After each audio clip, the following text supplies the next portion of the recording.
তারা এখন জান্নাতের টিকিট দিচ্ছে। এবং ওই যে আমির হামজা একজন বক্তা, অনেক ছোট ভাই, আমাদের অনেক ছোট,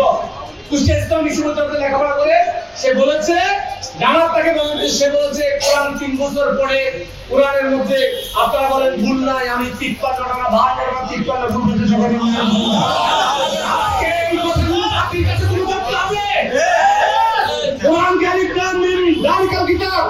এক চুল পরিমাণ কোনো ভেদক তাকে যদি কেউ নিয়ে কোনো সংশয় সন্দেহ করে তার ঈমান থাকে না।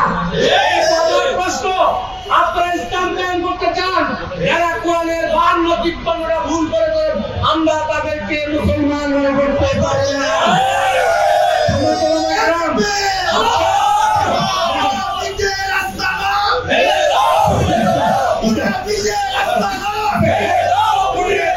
আজকে সময় এসেছে আপনারা বিএনপির বিরুদ্ধে যে সমস্ত মিথ্যা প্রপাগান্ডা করে নিজেদেরকে সত্যবাদী বলে,